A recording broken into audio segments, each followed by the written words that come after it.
Taoiseach, when Matthew O'Toole contacted you and asked you for the contract,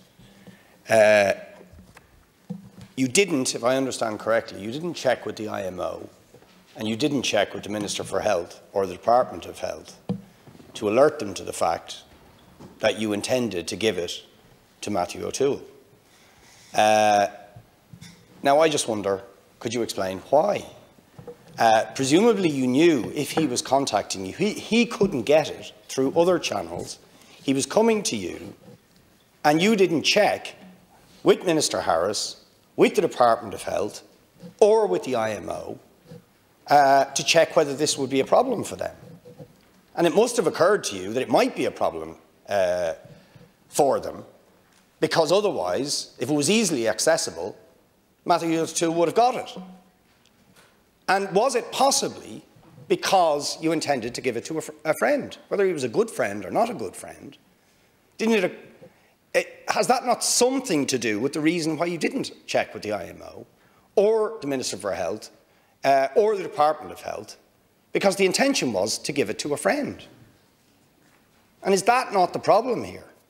And quite a damning problem, that you were doing something behind the backs of the rest of government and the group with whom the government had negotiated a contract, and you didn't want to let them know that you were doing that because you were giving it to a friend.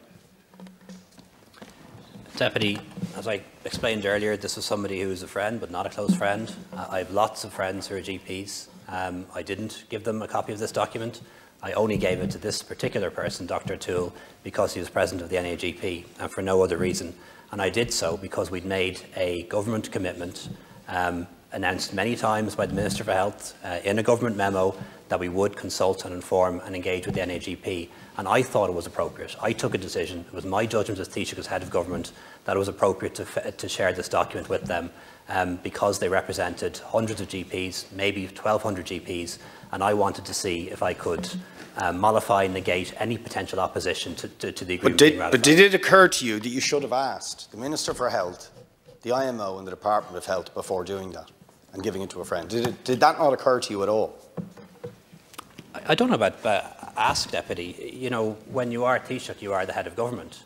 And from time to time, you can and you do personally intervene in issues.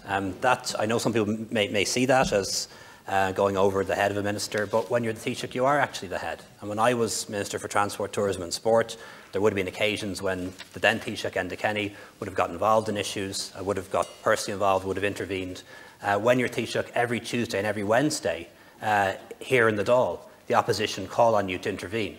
Often they say to you, why can't you just pick up the phone? Thank you, Tánaiste. And sometimes you do. Okay. Sometimes you do get personally involved, personally engaged. Sometimes you do pick up the phone. And that is part of the job of being Taoiseach. I'm moving on to the